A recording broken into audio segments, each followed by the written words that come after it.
What you think and what you believe, that's what will come true for you. You think you're creating your life? It's as simple as that.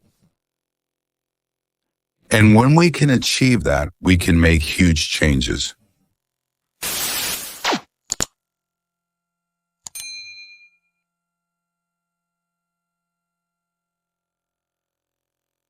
The simplest part that most people don't understand is that every thought we have and every word we speak creates our future. It's as if our thoughts go out into the universe, are accepted, and come back to us in the form of experiences. It's a very simple thing, but most people don't understand it. They don't get it. They've never heard of it before, and they think it's ridiculous. But if you can truly accept the fact that every time you think a thought and every time you utter a word, you are literally painting your future, preparing your dinner, whatever name you want to give it. You are creating. You are creating your own life, and it's simple, but it's not easy to accept. But once you accept it, then you can start deliberately creating what you want in your life. And you start to be aware of what you don't want in your life. I think it has always existed. But for some reason, over the past 20 years, the universe has wanted it to be broadcast to all people or anyone who is ready to receive it. You see, most of us just think that they think, and we don't pay attention to what we think. We just do it, that's all. But it's something you have to train yourself to do to be aware of what you're thinking. And one of the ways to achieve this is to periodically ask oneself, what am I thinking? Would I like this thought to create my life? Would I like to experience what this thought could bring me? Now, it takes time to do it. But even if we can start to become aware of our way of thinking, we can start to make changes. To start, you have to do what is called affirmations. That is to say, make positive statements about your life and do them deliberately. In the morning, at noon, in the evening, twice a day, you do that and you let it become a habit. And when you start to do them, things will start to change, maybe at a very small level. I call it getting the green lights on parking spaces. I mean, these aren't huge things in your life, but it can be very nice when you get 3 green lights in a row and you're in a hurry. Making an affirmation is either writing it on a wall, on a mirror, you just say it. What I like people to do is stand in front of a mirror and make their affirmations. Because there's something very powerful about looking yourself in the eyes and accepting yourself. Or to realize we reject ourselves when speaking positively about ourselves. So that would be a good start. Let's say in the morning, you get up, you look at yourself in the mirror, and it's an important question, which is difficult for many people.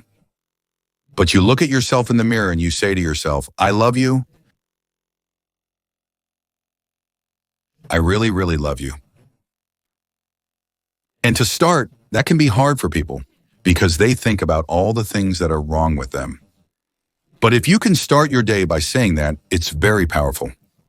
Remember that I like to think that the universe listens to everything you say and everything you think. And it says, okay, you can get that.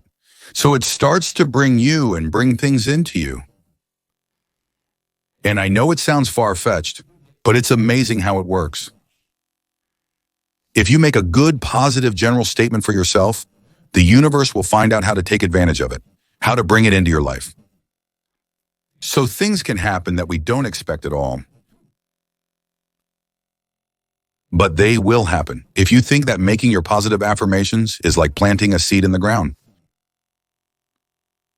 It's not necessarily true at the moment, but it's something you want to see become true.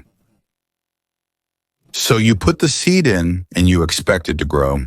You maybe plant 3 seeds just in case. You expect it to grow? And you don't wait 2 days to dig into the earth and say, what's going on? But what's going on? You expect this thing to grow because, there's a law and a process, and the seed will grow if it's in the right soil and it has the right amount of moisture. Really make it a habit and do it every day, doing something every morning when you wake up.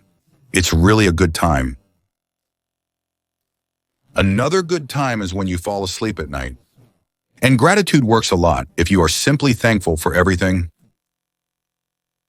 The more I say that the universe loves gratitude, the more you are grateful for what is good in your life, the more good things you have to be grateful for. It's like, someone gives you a gift. If I say, oh my God, I hate this color, it doesn't suit me, that person will never give me a gift again. But if you say, oh, it's wonderful, thank you, I really love this, that person will probably want to buy you a gift every time they see something that, in their opinion, you will like. And it's like that with the universe. The universe loves gratitude. If you have very strong beliefs within you that you don't deserve good things in your life, and a lot of people have that, delays can occur, and some people claim affirmations don't work, despite having tried them themselves.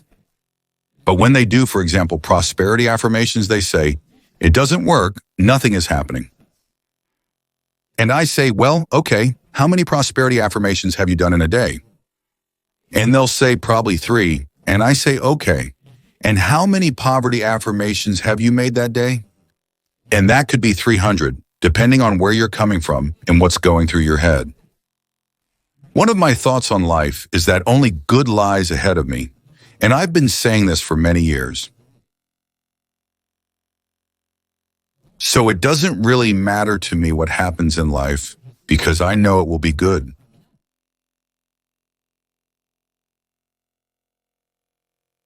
There are many things you can do to help yourself become more aware of what's going on.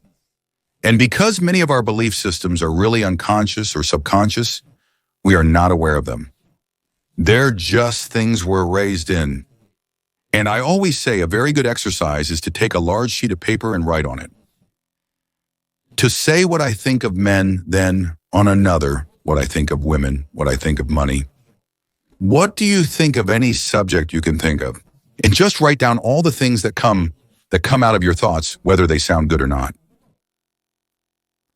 Write them down, and in any subject, if you write them all down and look at them, you'll see how many are positive and how many are negative. And if you can take those negative statements and turn them into positive affirmations, then you can start to clarify what you believe about, for example, money that is not positive for you or that prevents you from bringing in money. And you can do this with many things in your life so that you can really start to realize what you truly believe about these things. So you can't change your thoughts if you don't know what your thoughts are. There's a lot of thinking, and we're starting to learn it. And it's like a computer. If you have a wonderful computer in front of you and you don't know what to do with it, it's a pile of scrap metal. But if you learn the language of the computer, miracles happen. And that's what the law of thought is.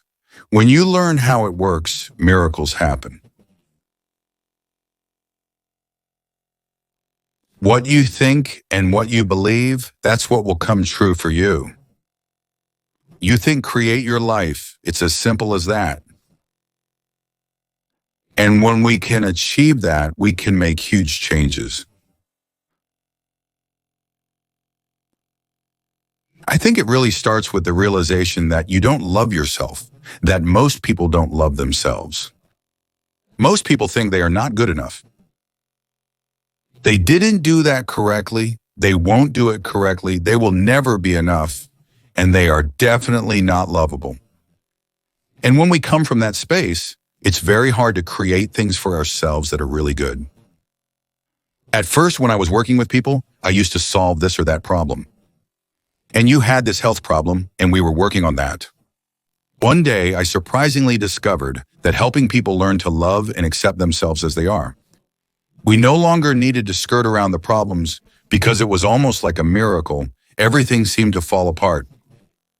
It's a tough question for people because we grow up believing that we're not good enough and that nothing is fair. I remember many times when I would ask people, "What is really wrong with you? What have you done that's so terrible that makes you unacceptable to yourself?" And I've never had an answer that made sense.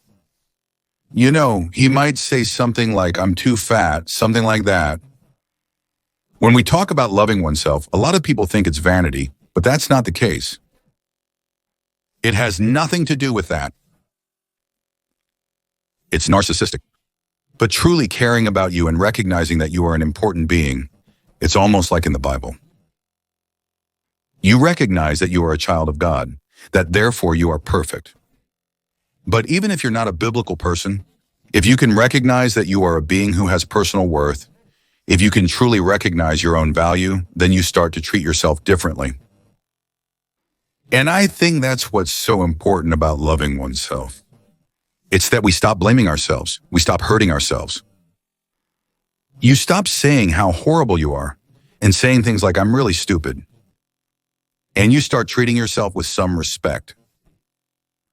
And that makes a huge difference because what you give in life is what comes back to you. So if you give off the feeling of being okay, of being good enough as I am, of being acceptable, of loving life and loving yourself, and that you start to have gratitude for yourself and for life, then life treats you differently because you have a different vibration that you give off and receive in return. And that's where things really start to flow. A lot of people don't realize this, but you have to train. You just have to start. And that's why I try to make people do a lot of work. In the mirror, if you look in the mirror, just a simple thing, like looking into your own eyes in the mirror, and you tell yourself, "I love you, I really, really love you." And it helps if you use your name. For example, Louise, H-O-M-Y, "I love you, I really love you." It reaches the little child within him who has been rejected for so long. And it breaks some kind of dam or door, whatever you want to call it. And it's like a little miracle starts to happen. A lot of little positive things happen, and the universe loves grateful people. The more grateful you are, the more you have to be grateful for. It's that simple. Life is really very simple.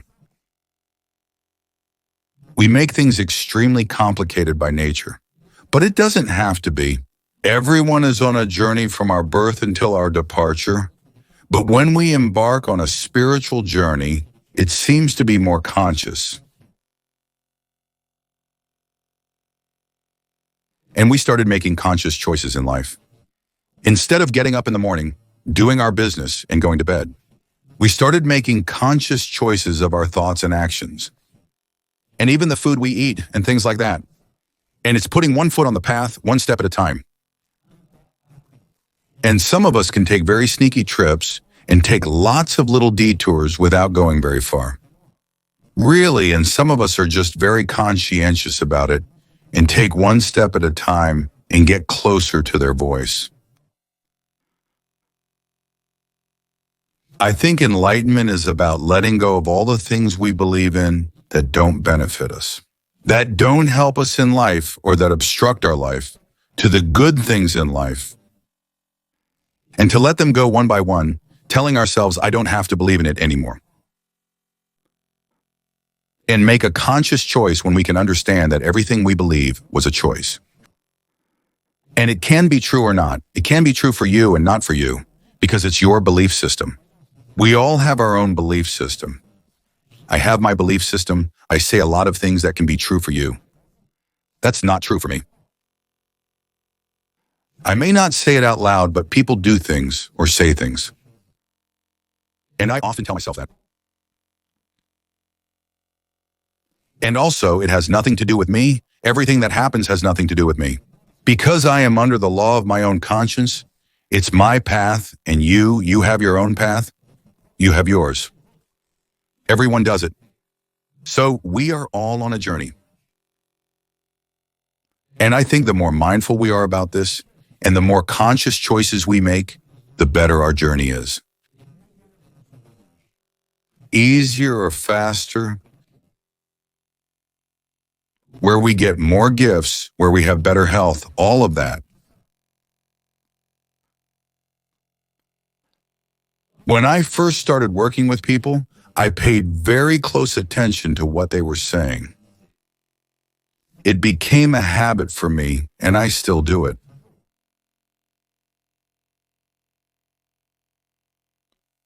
I listen to what people say more than you know, the words they use and everything. And I often tell myself, oh, if you didn't use those words, if you remove those 3 words from your vocabulary, because people, use a lot of negative words, the same ones over and over and over again. Yes, I hear words much more than other people do. There are words that need removal from our vocabulary, but which ones? Well, 2 real ones to start with, because every time you tell yourself that, you're making a mistake. Either you were wrong or you are wrong, or you're going to be wrong. So you have to completely eliminate it, as well as all the negative expressions that people use. I'm not good enough for this, or this will never work, or it's a rotten day where, there are just tons of expressions and we use them over and over again. They don't do us any good at all. Everyone's journey is individual because we start from different places. So we can't all have the same journey. And it's when we've learned something that we say, oh, okay. And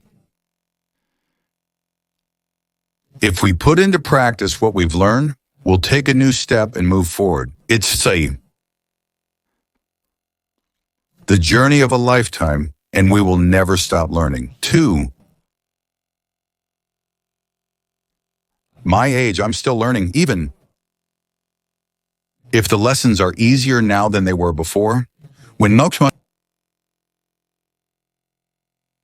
we have all these rocks in front of us on our path, and we start to clear the rocks from the path. And you finally get to the point where it's gravel, and gravel that you can handle, and you can sweep the gravel and you can do things, and too. I think that when we learn lessons, we think, oh, I learned that one. It won't happen again. I did it, that's all. But did you really learn it? Have you moved past that stage, or are you going to revert back to the same old reaction? That's when we need to learn, and we're always doing the best we can. With the understanding, awareness, and knowledge that we have, at that moment, I firmly believe that only good lies ahead of me. And with this conviction, no matter what comes, because it will only be good. And I want it to be new and different and exciting and all that. Now, new things are happening. So let it be. Manifest when you receive something or something has already happened to you. You feel gratitude. Thus, if you feel gratitude for your future, before it happens, your body, that is the unconscious mind, believes that this future reality is happening in the present moment. We only accept and believe thoughts that are equal to our emotional state. You can tell yourself, I am rich, rich, rich, rich, with 5% of your conscious mind. And it will never get past your brainstem, because your body is telling you, no, you're not, you're miserable, you're miserable. So, when a person starts to elevate their emotional state, to feel gratitude because they can, that thought is going to start spreading throughout their body, because it believes that it has already happened. And so we have done extensive research on gratitude. In 4 days, your immune system can strengthen from just 10 minutes a day, several times a day, by simply feeling gratitude. So the worst thing that can happen to you by feeling gratitude every day is that you will heal. This year has been an interesting year, because over the past 6 years, we have conducted in-depth measurements on ordinary people to prove to them how powerful they are. The measurements we have recorded undoubtedly prove that people are beginning to understand what it's like to be the creator of their life. And what if you can provide people with solid scientific information? And I believe that science is the contemporary language of mysticism. Science is what demystifies the mystic. Then, if they have the ability to truly understand it and turn to the person next to them and explain it to them. By explaining this model of understanding, they begin to install the neurological hardware in their brain in preparation for an experience. In other words, the more you understand what you're doing and why you're doing it, the easier it becomes. If you can't explain it, it means you're not wired in your brain. So, when you learn new things, you create new connections in your brain by starting to repeat them and think about them. These nerve cells that activate together start to connect with each other. Learning is establishing new connections, and remembering is maintaining these connections. Thus, when people start to explain this understanding model, they make understanding the formula a reality. The miraculous of biblical proportions begins to happen before our eyes. And I'm not just talking about the disappearance of a shoulder pain or the improvement of insomnia. I'm not talking about small changes in well-being. I'm talking about people who were born with 5% vision, for example, who have never seen a face, who have never seen colors or details, and who regain their vision. I'm talking about people who were deaf and had hearing aids. Now I'm hearing again from people who have tumors on their thyroid, tumors in their body that, within a week, shrink and disappear. We've seen these people break out of their habits and start living a very different life.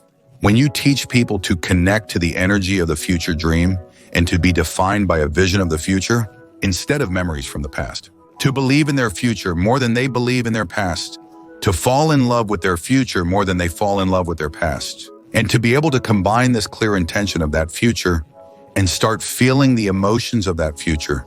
Before it manifests, they are broadcasting this brand new energy within them. The beauty of it is that the more aware you are of this energy, the more you draw the future towards you. If you spend 2 hours meditating to overcome your fear, anger, pain, or suffering, it took you 2 hours to overcome them. And you feel the liberation that comes from going beyond these limited states. I guarantee you that you will walk through your life celebrating that. Because this divine intelligence that lives within you, that gives you life, is now expressing itself through you to a greater extent. So you are in love with life because you are connected to life. And imagine how far you can go with that. Because the more you connect to this field, and the more you connect to this essence of life, the more you will feel in love with life. Because that's where your attention is. I guarantee you that if you do this every day, you will be less inclined to want to feel fear, pain, suffering, or anger, and more inclined to want to feel these elevated states. And you won't rely on anyone to make you happy. You will realize that happiness comes from within. I mean, more and more people are really starting to realize that no one is so special to be excluded from this phenomenon. And we all have the same biology. We come with all the neurological and biological machinery to do it, and we all have it. We've all wondered what it would be like to have our own show. What would it be like? To be rich, healthy, free, start a new relationship, family, and have a mystical experience.